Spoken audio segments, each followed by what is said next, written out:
Hello dear student, आप सबका मेरे यूट्यूब चैनल में स्वागत है। कक्षा 10 की इस बार जो बोर्ड एग्ज़ाम होंगे 2025 में, उनके लिए कुछ इम्पॉर्टेंट क्वेश्चन के सीरीज में आज ये क्वेश्चन है। The length of a chord of a circle is equal to its radius. ठीक, find the angle subtended by this chord in minor segment. मतलब क्या है इसका? कह रहा कि एक सर्कल है, ठीक, the length of a card, इसमें क्या है, एक कार्ड है ये, ठीक है, जिसको हिंदी में बोलते हैं जीवा। एक बार हिंदी में समझ लीजिए कि the length of a card of a circle, कह रहा है कि एक वृत्त है, ठीक है, एक ये वृत्त है, उसमें कह रहा है कि जो जीवा है, ठीक है, कार्ड मतलब जीवा, जो जीवा है उसकी लंबाई किसके बराबर है? उसके रेडियस के बराबर, उसके त्रिज्या के बराबर। मतलब जो इसकी रेडियस होगी, ठीक है, ये रेडियस होगी, ये किसके बराबर है? इस कॉर्ड के बराबर, इस जीवा के बराबर। तो कह रहा कि find the angle subtended by this chord in minor segment. अब देखिए ये हमको पता है कि अगर ये कोई सर्कल है, ये कोई हमारा क्या है, कार्ड मतलब जीवा है, तो अब इसमें ये जो हमारी जीवा है, ये कार्ड है, सर्किल को कितने पार्ट में डिवाइड कर रही है? दो पार्ट में, ठीक है। एक पार्ट हमारा हो गया ये ये बड़ा वाला है, और ये नीचे वाला क्या है? नीचे वाला हमारा छोटा वाला है। तो इसको हम बोलते हैं मेजर सेगमेंट, इसको बोलते हैं माइनर सेगमेंट। हिंदी में बोलते हैं इसको दीर्घ वृत्तखंड, इसको बोलते हैं लघु वृत्तखंड, ठीक है। तो यही कह रहा है कि find the angle subtended by this chord in minor segment. तो माइनर सेगमेंट कौन सा हुआ? ये नीचे वाला, ठीक है, नीचे वाला माइनर हो गया ना। तो इस कॉर्ड से इस माइनर सेगमेंट में कितना एंगल बनेगा, आइए देखते हैं। देखिए हमारा क्वेश्चन क्या था, ये हमारा कोई सर्कल है, इसमें ये एक कॉर्ड है, ठीक है, जीवा है, ये मान लीजिए इसका क्या है, सेंटर। क्लियर? अब अगर ये सेंटर है, इसको हम मिला देंगे, हमारा क्या बन जाएगा, ये रेडियस हो जाएगी, ये भी रेडियस हो जाएगी।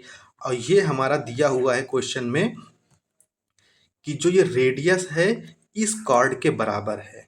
ये क्वेश्चन में क्या है, दिया हुआ है। तो ये रेडियस है, ये भी तो रेडियस है, ये ओ है, ये ए है, इसको कॉर्ड की लेंथ मान लेते हैं, ए बी मान लेते हैं। क्लियर? तो ये जो हमारा रेडियस है इसके बराबर है, तो ये वाली भी तो इसके बराबर हो जाएगी। इसका मतलब क्या हुआ कि तीनों बराबर हो जाएंगी।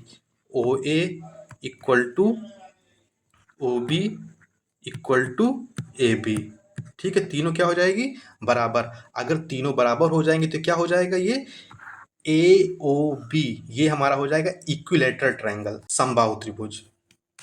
अगर समबाहु त्रिभुज हो जाएगा तो हमको पता है इक्विलेटरल ट्रायंगल में तीनों एंगल कितने कितने होते हैं, 60 डिग्री। ये भी 60 डिग्री, ये भी कितना हो जाएगा, 60 डिग्री। तीनों कितने कितने हो गए? तीनों हो गए हमारे 60 डिग्री। ठीक, अब एक थ्योरम हमने पढ़ा होगा कि जैसे ये कोई सर्कल है, ये क्या है, उसकी कोई कार्ड है, ठीक है, जीवा है, ये हमारा क्या है। अब इस जीवा से केंद्र पे, ठीक है, जो एंगल बनेगा, और इसी जीवा से किस पे बनेगा, वृत्त पे बनेगा, तो ये जो एंगल होगा इसका क्या होगा, डबल होगा। अगर ये हमारा कितना है, 20 है, तो ये कितना हो जाएगा, नीचे वाला हमारा कितना हो जाएगा, 40 हो जाएगा। कितना हो जाएगा, 40, 40 हो जाएगा, ठीक है। ऊपर वाला अगर 50 है तो नीचे वाला क्या हो जाएगा, 100 हो जाएगा। लेकिन उसकी कंडीशन है कि इस जीवा के एक ही तरफ बनने चाहिए।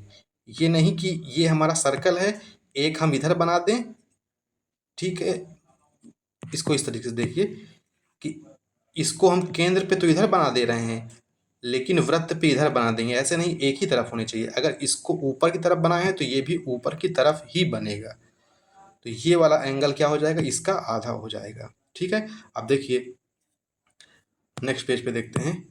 ये हमारा क्या था, सर्किल था, ये हमारा क्या है, कार्ड है ए बी, ये हमारा क्या है, सेंटर, इसको, ये हमारा ओ है, ठीक। ये हमारा कितना इक्विलेटरल हो गया था, तो हमारा क्या हो जाएगा, ये 60 डिग्री।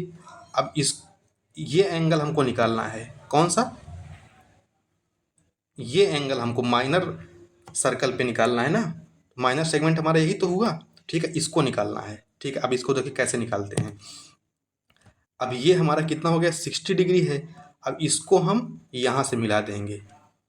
ठीक है, इसको हम यहाँ से मिला देंगे तो ये हमारा इस कॉर्ड से, इस जीवा से सेंटर पे हमारा ये बन रहा है, और सर्कल पे क्या बन रहा है, ये बन रहा है। ठीक है, तो ये हमारा कितना हो जाएगा, ये हमारा बन जाएगा, इसका हाफ हो जाएगा, ये हमारा हो जाएगा 30 डिग्री। ठीक, ये हमारा इसका हाफ हो जाएगा 30 डिग्री। अब देखिए, अगर हम इसको नाम दे दें, इसको सी बोल दें, इसको डी बोल दें।